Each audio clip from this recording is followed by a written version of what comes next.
The White House is now signaling that Zelensky must go after Friday's unprecedented Oval Office humiliation. Ukraine is facing an existential crisis as Washington considers cutting off military aid entirely.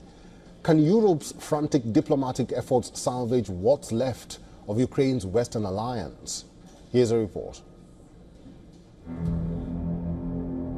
Today is Monday, but we are forced to talk about what happened last Friday. $1 billion. We gave you military equipment, and you men are brave, but they had to use our military. What about West? We know that you're wrong. But you see, I think it's good for the American people. You should be thanking the president for trying to bring an end to this conflict. Have you ever been to Ukraine that you say what problems we have?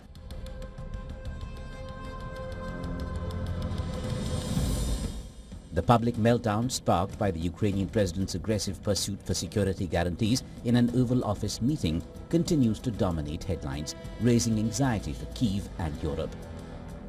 Ukrainian President Volodymyr Zelensky is now expressing gratitude to the US and President Trump personally for military aid over the years.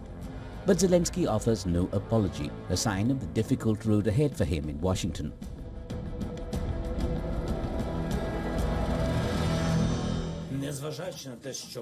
Regardless of what happened earlier, despite everything, we remain constructive. We thought that the mineral agreement would be signed. On our side, we are ready to sign. Honestly, I think the US will be ready as well. Probably some time is needed to analyze certain things. I just wanted Ukraine's position to be heard.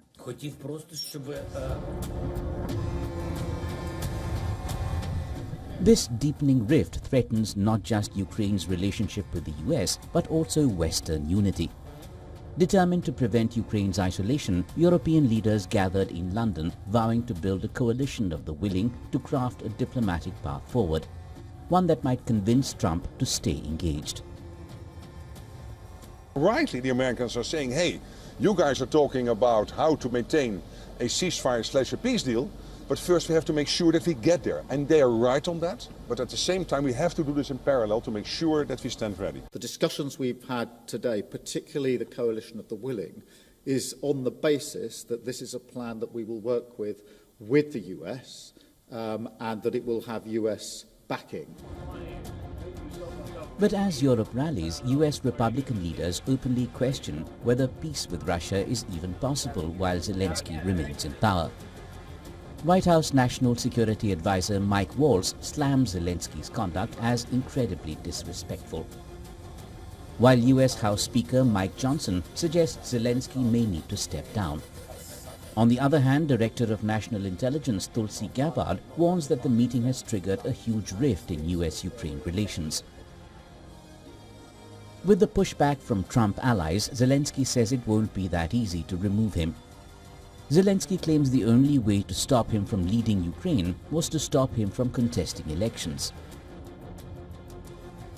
There could be more trouble for Zelensky. Now, according to reports, Trump is mulling the possible suspension or complete cancellation of military aid to Ukraine, including weapons pledged by the Biden administration.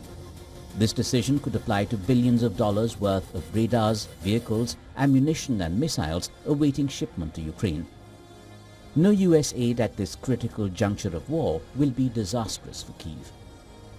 Bureau Report, WION World is One. For all the latest news, download the WION app and subscribe to our YouTube channel.